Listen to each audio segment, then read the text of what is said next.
Hi, welcome to the Worthy Physician Podcast. I am your host, Dr. Sapna Shah-Hawk, a board-certified internal medicine physician. Keep life simple. You are human. You are worthy. Remember what matters to you.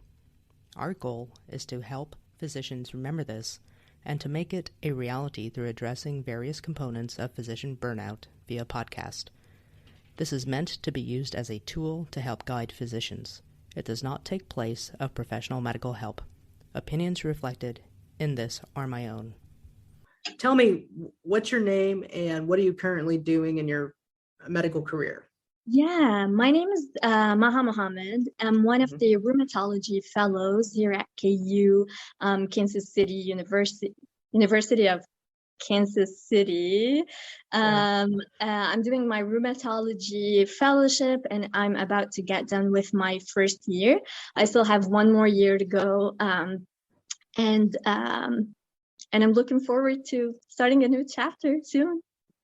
Yeah, so you're at the University of Kansas School of Medicine in Kansas City at the hospital there.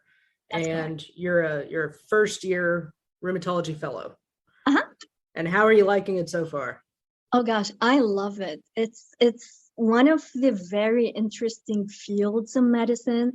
It's very much brain teasing. Right. It's very much far away from like direct stuff. You'll have to think about like uncommon diagnoses, try to link the dots. We come usually after everybody has exhausted the list of differentials and we try to, find out what's going on. It's a very interesting field because it's mostly gray and you're kind of, wearing your investigator's hat, trying to find clues from patients, family members who might have, noticed something, previous records. So it's just very interesting and exciting. Yeah, I mean, two areas of medicine that I've always thought, like out of internal medicine, some of the subspecialties, one of them was infectious disease, another one was rheumatology. I mean, if you can't figure something out, those are the two specialties you consult, right? Exactly. Yeah, so y'all are very much closer to Sherlock Holmes and a general internist. 100%. So you really like where you're at, and you're enjoying the city in which you are living. It's a great city, really. I love it. Yeah, we were just discussing prior to coming on that some of the places there, and I know we've discussed it in the past. I think you had some really good thoughts, when we were brainstorming this podcast episode. So why don't you start out kind of what your thoughts are on burnout and being a resident? Yeah, absolutely. So I'll start with a very short story that happened about 5 years ago. I was in Boston in 2018 and I was at a nephrology conference. Like a young MD who's walking into the conference, very jovial, happy. The weather was amazing. And Boston is a very captivating city. Yes, it is. Yeah. So I was over the moon, actually. So I met one of the providers during the break session, and the provider was a middle-aged nephrologist who asked me a question that I will never forget. He said, "Are you a physician?" And I replied, "Yes." He said, "You don't look like one." And I was so surprised. And I asked why. He said, "You look very happy." And that was our conversation. So, like that sparked a lot of curiosity in my mind as to try to know why did he say that? What's going on? Was I just overexcited? Was he, not having a good day? And after 3 years of residency and almost 1 year of fellowship, I can say that it's like medicine is a very interesting field. you'll get fulfilled, feeling gratitude, you're saving people's lives, trying to see, what you can do to help them out, maintain a healthy lifestyle, or even, try to offer the best possible care, because you cannot actually 100% cure people, but try to offer what you can to help them out. From an intellectual level, it's also a very stretching experience that teaches you not only about illnesses and not only how to manage diseases, but also about human nature and particularly yourself. Therefore, I think we need to be intentional and know that medicine is associated with an occupational hazard, which is burnout. And statistics and research say that per the 2020 report from AMA, they say that 42% of physicians experience burnout, and this is quite a huge percentage. 51% were women, versus 41%, versus 36% were men. And this actually has gone up in 2021. And I believe that COVID pandemic has led to further burnout for sure, where the numbers got to 56% for women and 41% for men. So that's quite scary, Actually, this topic is really dear to my heart, because we would be lying or not saying the truth if we say that it's all, sunshine and rainbows and, the experience in on the wards and seeing those very, very sick patients does not leave a mark in us. I had some friends who experienced burnout both in the States and outside the States. And I am a strong believer that it needs to be under spotlight, not only for combating burnout, but also for prevention of burnout. And this needs to be integral in our minds and in our training as well. What surprises me is that in the field of medicine, we have a huge portion that focuses on prevention. Even if the percentage of the illness is really quite small, for example, needle stick injuries, right? What is the percentage of contracting HIV from a needle stick injury? It's 0.3%, right? And every time we use a needle, for example, during the procedures that I do in the clinic, we're extra vigilant and careful as to not, poke ourselves and not to, spill fluid everywhere.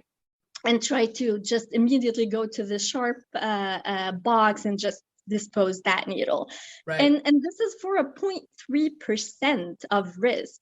How about when we talk about 51% and 41% of burnout and physicians who are supposed to, be the gosh, I just get very much excited about this, because we are supposed to be giving out our help, and basically you cannot pour from an empty cup.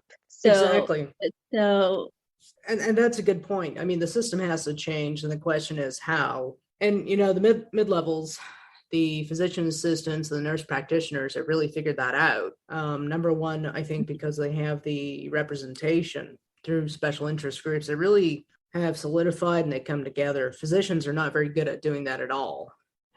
We have the AMA and the ACP, American Medical Association, and the American College of Physicians that try to go to bat for us, but I'm not sure how they can do better, honestly. But then you also have big pharma that drives a lot, and people that have never practiced medicine that are legislating these laws. On top of that, you also have venture capitalists that are coming in and taking over hospitals, replacing physicians with nurse practitioners, and they don't even have the breadth of training that we do. I'm not putting down nurse practitioners. We utilize them in our office. They do a great job, right? Absolutely. But it's a thing where we're putting money before people's health. 100%. And in that, it drives up the cost of healthcare. We are asking physicians and other healthcare workers, ancillary staff, to work bare bones, but yet crank out even more, for lack of better terms, RVUs. Mm-hmm. And you can't put that with people. And so the Right. system needs to change and actually look at us as people and understand that we have feelings. Every time we lose a patient, it never gets easier, whether it was expected or unexpected. But yet we have to go to the next patient and act like, hey, nothing just happened. And oh, by the way, you can't talk about it. Oh, by the way, you can't seek mental help because you're grieving, because then we're going to use it against you when it comes to your license. Yes. It's a real struggle. And I think that's I mean, we've talked even before this, and your experience and my experience in residency were very different. Except for a couple of attendings, I absolutely loved residency, and I think it was more of a personality clash. They're no longer there. Mm-hmm. If I said too much, oh well. Well, I agree with the amount of work that a resident has to do, and that is to get an education. Mm-hmm. That does not necessarily mean that lifestyle has to be continued. I love what you're saying. Yes. I mean, when you look at structuring your rheumatology practice, I'm not asking for details, but have you thought about that? Yes, absolutely. And let me start by saying one of the reasons why I chose rheumatology is because, the patients, even though they could get very complex and complicated, generally speaking, we're dealing with a happy subset of patients. There's this continuity of care that I really like, and also the flexibility of the working hours. Like as I just mentioned earlier, it's mostly an office-based practice. So basically, we'll be seeing like more or less stable patients, except for one or two that might need to go to the hospital immediately. But it's not a very high acuity situation where you need to be as if you're in an ER setting, or even on the ward, internal medicine ward as well. So that's what I really like about rheumatology. Yeah, absolutely. And like you said, it's very intriguing as far as the pathology that you see. So you kind of get the best of all the worlds, really. Exactly. So there's good work-life balance, and you get to satisfy all those boxes that you just check off. And I don't mean that in a bad way. I think you're absolutely right about burnout regarding the percentage. And on top of that, I think all these businesses are seeing the great resignation status post-COVID. Mm-hmm. Medicine is one of them. Medicine, as far as physicians, is one of them. I think it was American Medical Association back in January, February, came out with new statistics. About 20% in the next couple of years are either going to retire or cut back or look at other careers besides medicine. And we're already in a physician shortage. Mm-hmm. Thus, the mid-levels, to me, that signals that our profession needs help in revamping and really restructuring. Absolutely. And, it blows my mind because going into the track of medicine is not a, short time period where, hey, I went in and out and, right. It just did not take a lot of years of my, my lifetime, or I did not invest a lot of, energy and time and sacrifice a lot of stuff to be here. So it blows my mind that people have that much of investment in their time and energy and knowledge and everything. And at the end of the tunnel, it's not as fulfilling as they thought it would be. So that's the major dilemma there. Right. Now, see, I went through medical school here in the States, and so I did 4 years of undergrad, a master's in a year. and then medical school. So that was almost a decade. And you did medical school in Lebanon, correct? That's correct. And how long was that? So it was a 7-year program where you go straight after high school into the med school. So you immediately start with first year med school, then you go to second, third, and fourth up until the sixth. And then the seventh would be purely at the hospital, just like an internship. It is a very interesting track, I would say, because comparing the track that I took versus the one that is here in the States, I would say there's a little bit more pressure in the 7 or 6 year track, just because you would have to figure out what you want to do before you go ahead and start your first year of university, which I think at the age of 17 or 18 is kind of, very ambitious. Yes, it is. So I feel like I would support the pre-med program because people would get more time to experience life, what they want, what they like, what they dislike. I'm not saying that I don't enjoy my field. I love it. And if time goes back, I would never trade it for any other specialty. However, I've seen some people quit medicine after like 4 years of med school or 6 years of med school, and even going into residency back home and then figuring out that, hey, this is not the track that I want. And it's been like a lot of time investment there. So that's what I find comparing both tracks together. Sure. So far it's almost the same time spent. Correct. Give or take a year or so. And then you went from Lebanon after graduating, you came here to the States. Correct. And did you start residency right away?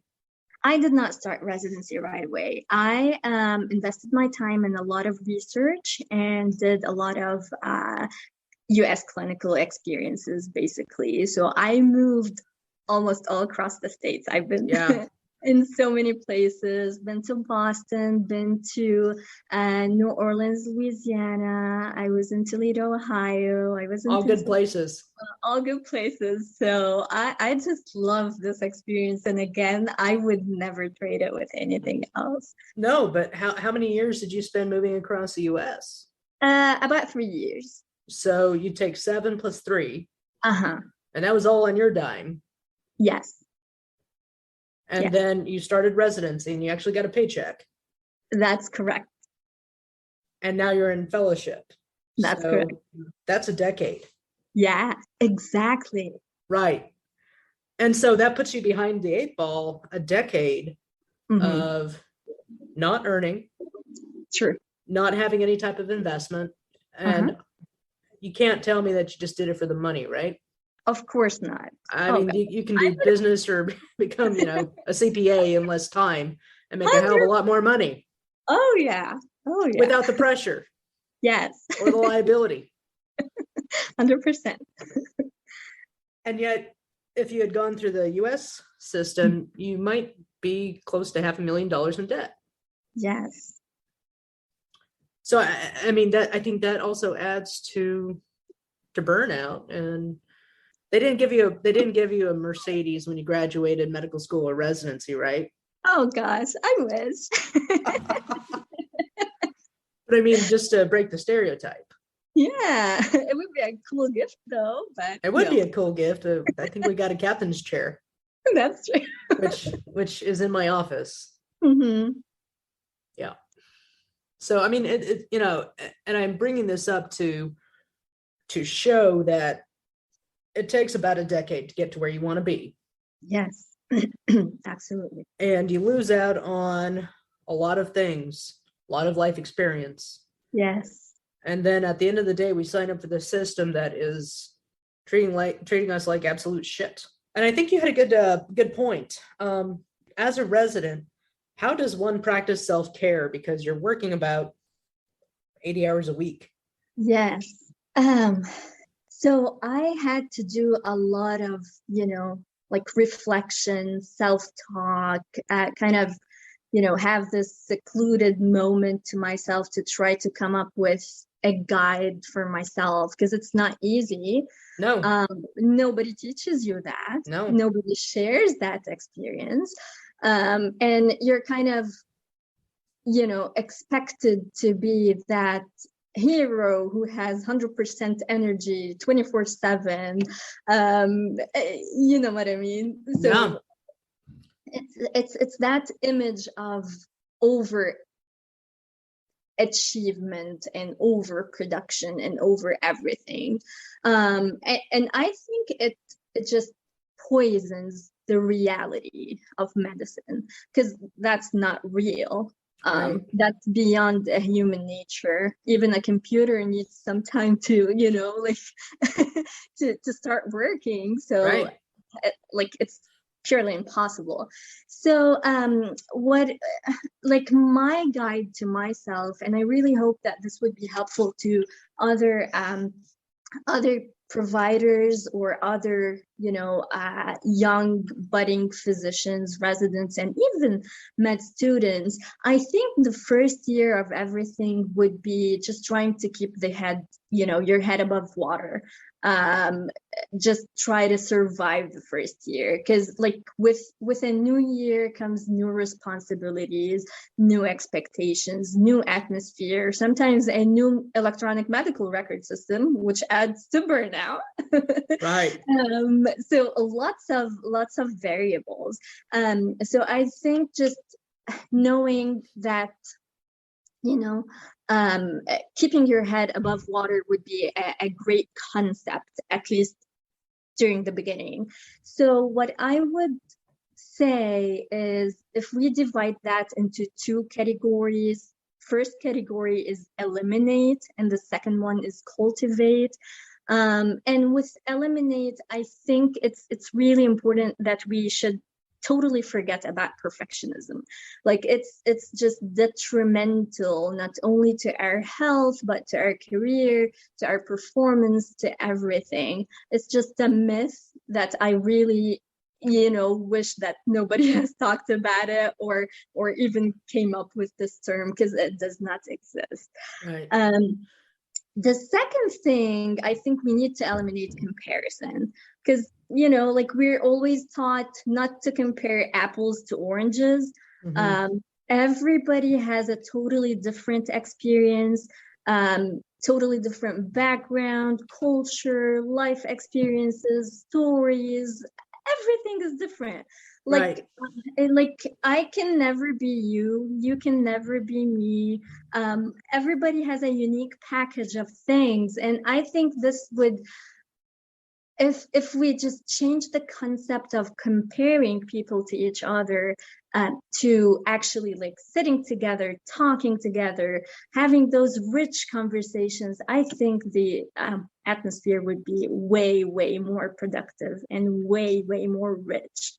No, I'm gonna clarify that we should be 100% every time for our patients, but that means that I don't have to look. I can go ahead and go in without makeup and in scrubs and look like I have woken up at 3 o'clock in the morning, because that's reality. I don't need to be 100% in high heels, and you would never catch me in high heels. You're going to catch me in boots, right? But I mean, taking away that external perfection. Yeah, my house isn't always. It's going to be clean, but it might be a mess, if that makes sense. I mean, there's not going to be an infestation except for kids. Yeah. And yeah, my house looks like they lived here, like they live here still. I didn't get rid of them, so they still live here. Yeah, it's not going to be a showcase. And then can you expand on not comparing? Because I know that in residency, there's always this, we have to meet certain benchmarks, of course. Absolutely.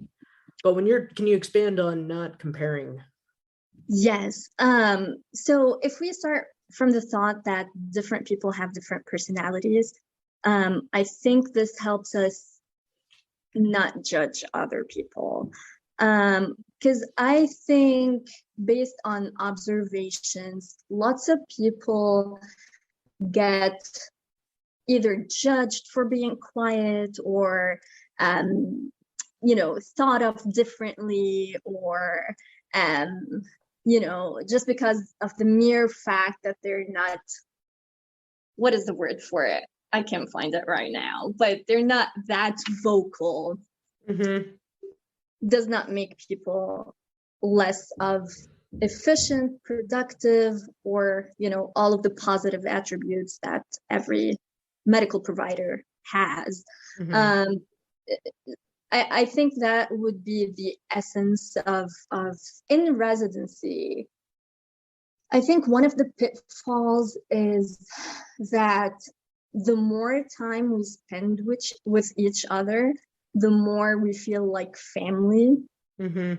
However, that part, it's a very good thing, because with time you tend to, experience different people's personalities, get to know them better. On the other hand, I think with that time, people start forgetting the basics of human interaction, for example. And like spending that much time together does not mean that we lose our boundaries. It does not mean that we can say whatever we want at any time we want. Right. And it's really important to remember that I can be sociable without talking about XYZ. That's just a sham, sham way to think about me being sociable if I'm somebody who, tells you a story about friend X or friend Y or colleague. So you're not there to gossip. You're actually there to have quality conversations and actually maybe philosophically what the meaning of life is. 100%. Yeah. And I am a firm believer and a strong advocate of all of those conversations. So, right. Yeah. I mean, what better conversation to have with colleagues who are some of the best and the brightest. Exactly. Right? Exactly. So conversations that'll add meaning to your life. Now tell me about the cultivation part. So we've talked about eliminating the idea of perfection, where I've got to be put together all the time. I have to have an answer of what I'm doing with my life. And as long as I meet the measures 100% for my residency, and I take good care of my patients, I give my 100% there, I'm okay with not trying to lose my mind with doing all these other superficial things. Yes. And what about cultivation? As far as cultivation, I think, and like it took me a lot of time to understand this about myself. I would think of my body, my mind as a battery, and whatever extends the shelf life of this battery, I would be doing. Mm-hmm. So first off, like focusing on the foundation, which again took me a long time to understand this, and I'm still, it's a work in progress. Like I wouldn't say I mastered it. Starting with like sleep. I can't tell you how many times during residency I heard sleep is overrated. Like you can go without sleep. And this was not from just to emphasize that our faculty was really proactive about wellness. They were proactive about self-care. So they emphasized on that. However, sometimes, with competition that could go in residency, some people probably say what they don't mean. So this was one of the sayings that I really did not like saying that you can go without sleep. You are taking care of patients. You need to sleep to be focused, to be making the right decisions. So definitely sleep is an important thing. And as much as you can get sleep that is restorative, go ahead and do that. Number two is food. I can't tell you how many times during residency when I finished with my long hours, I just was too tired to go for real grocery shopping. And I just went through a drive-through, got whatever snack food that is a comfort food, and ate that. Obviously, it was not a very clever decision, but it was the most convenient thing to do at that point. But just to put that in perspective, I mean, you had done a full day and then an overnight call or a 24-hour call on a weekend. Yeah, absolutely. Where sometimes you only ate once a day during that call shift. And you can only survive on peanut butter and crackers or the processed cheese from the nurse's station for so long. That's true. And like no matter how much you try to stack your white coat pocket with those snacks and granola bars and stuff like that, you'll be like, okay, I'm done. I need real food at this point. Yeah. But once you leave the hospital, it's like I have the energy either to walk to the parking lot or to go grocery shopping. I need to choose between both, Right. And that's why, like the most convenient thing at that point was to go through a drive-through, get whatever I can get, and then go back home and sleep to wake up the next day and do the same thing over and over. And I would say the third thing would be exercise. Gosh, I started with like religiously going to the gym during my internship. I was signed up for like 4 classes a week. I had a personal trainer. I was enjoying my time, feeling very healthy. And that reflected on my productivity a lot. However, like when residency happens, things can get a little bit more intense. So I had to stop that. And honestly, it did not make me feel good. Luckily, in our hospital, there was a gym that we could go to very close to the call rooms. So that was a good outlet to exercise. But also towards the end of residency, especially after my night float, I made use of the daylight just to go to the park, walk around, get exposed to sunlight, and that made a lot of difference. Yeah, no, it's what you're saying is all true. The body was made to move and not be in fluorescent light as much as we are. I still detest fluorescent light to this day. But there's something healing about nature, and I think that nature has really shown in multiple studies of stress and burnout to be very restorative. Yes. And Wichita, where you did your residency, it's my hometown, so where I did residency, there are a lot of nice parks. Absolutely. And even in Kansas City as well, we were just discussing one. And a lot of that's free. Yes. And almost everywhere that I go to is free. And you can get to see like a lot of,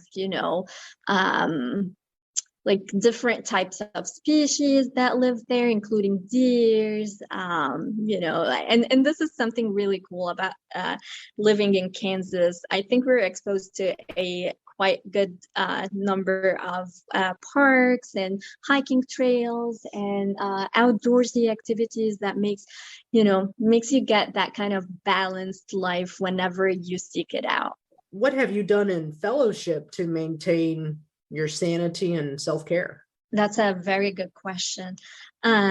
So I think I'm a person who is very much logical. So I have a lot of self-talks. I think acknowledging that easy come, easy goes was the first thing that I think of. Everything needs time. Nothing would come easy. and visualizing the end of the tunnel, or the end of the trail or the pathway. I don't like to refer to it as a tunnel because it feels like it's miserable, but it's not. Right. But it's more of a pathway that I intentionally chose, and I'm enjoying every moment of it. But also, we tend to be like a type A personality where we want everything to be done at the same time. We want to figure it out all at once, and this is just simply not doable. Right. It takes 50 years old to be 50 years old. So just give it time and grow with time. Right. So I think this is where I start from. And I always try to remind myself of that because, like with the fast pace of everything, I think sometimes we expect a lot from ourselves. Not to say that, like we need to meet certain expectations, be productive. And this is all the essence of medicine, especially nowadays. But also we need to learn when to slow down and when to take it a little bit slower. So what I've been doing is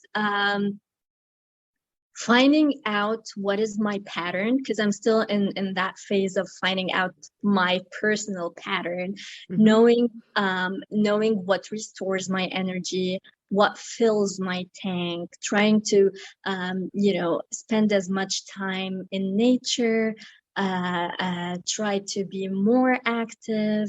Also, I would highly encourage to have one thing outside the realm of medicine, outside the hospital, outside the clinic, outside the textbook, and away from your screen. No matter what this thing is, could be reading a book, could be photography, could be scheduling a, let's say, Zoom call with a friend. Whatever, but something that totally detaches you from books and medicine. I used to have a mentor back in Lebanon who trained in the States. He was in nuclear division of radiology, and he used to tell me, I was very young at that point, but he used to tell me, Maha, it's really important that you go and do something with your hands just to free your mind, because your mind is always busy about patients and books and references and new guidelines and stuff. You need to engage your body with something different. So at that point, he used to do gardening, which I found very fascinating. So I collect a lot of, I don't do a lot of gardening now, but I have a lot of, plants around my apartment. And I think that is really helpful as well. I think that's a very good, excellent advice. And previously I discussed with my cousin, who's the ophthalmologist, Dr. Mehta, about that. And, he's into woodworking, and my thing is this podcast and audiobooks and a lot of hiking when we're not in the middle of a pandemic. Like to go out to Colorado and New Mexico. I think it's really important to reconnect just with earth and nature. It's something that even healers across all cultures in the past have always taken that time to restore themselves. So if we are physicians, and even though we have the science, I mean, you cannot say that we don't pour our heart and souls into what we do. Absolutely. I mean, I think we pour a lot of our own essence and thus need to fill up that cup. Absolutely. So, what are some last pieces of advice that you would give, like a medical student getting ready to enter residency, because July 1st is right around the corner? Absolutely. Or even somebody that's graduating and will become a new attending? Yes. I think it's really important to, as I mentioned earlier, think about you as a battery and think of what things I should do to feed this battery and keep it going on. including maintaining your body health-wise. Yeah. It's kind of scary that you start seeing these changes when you're in your 30s, when you're done with med school, done with residency, and you're in this career that you're supposed to take care of others, physically and mentally. Meanwhile, you're forgetting about yourself. So that's something really important. I cannot emphasize enough on how important it is to plug yourself in with a primary care physician. Yeah. Because I think it would be interesting just to conduct a study to see how many of the residents and providers actually see a doctor. I think that's where I would put my money and like make sure that the younger generation of med students and budding physicians are investing in their healthcare, whether physically, whether mentally, in addition to investing their time with their knowledge as well. Absolutely. When patients come in, they say, I don't like going to the doctor. I always say, yeah, I can relate to that, because you have to remember I'm a patient too. Exactly. Right? So yeah, don't skip your annual, don't skip your mammogram, your prostate exam, your colonoscopy, all that, because if you don't take care of yourself, at the end of the day, what you're doing does not mean squat. I mean, it's a moot point if you're not going to be around to enjoy it. Oh, exactly.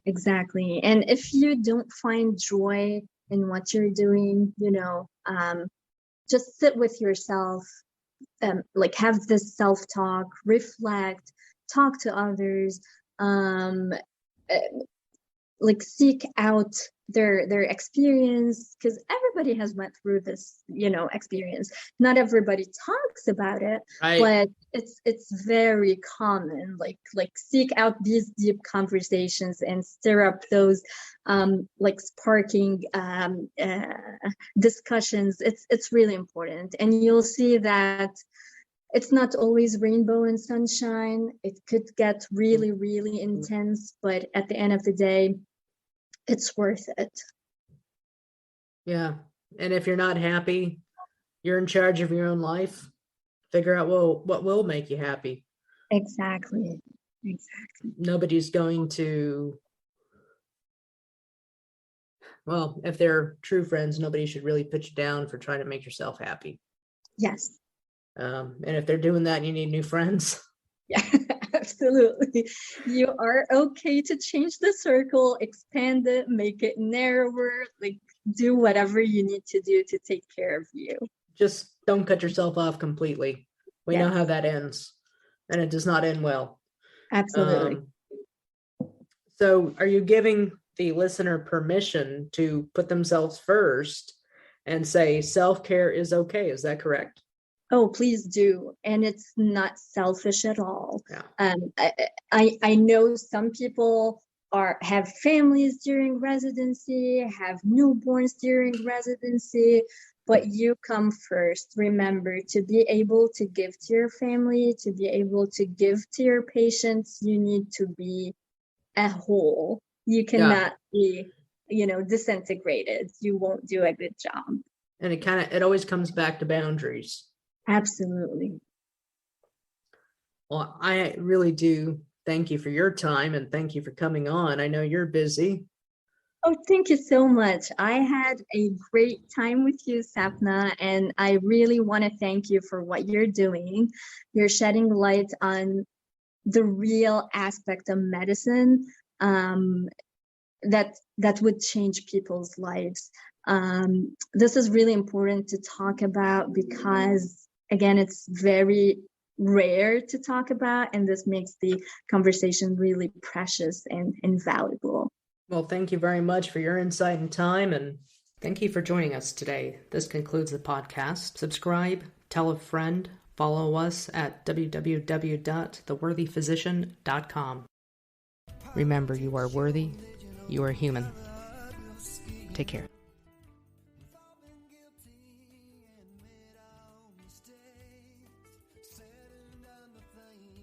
seems to perpetuate the hate. Hey, I think it's time to turn around. Hey, and begin again. Hey, I think that I can look in the mirror and start again. The second time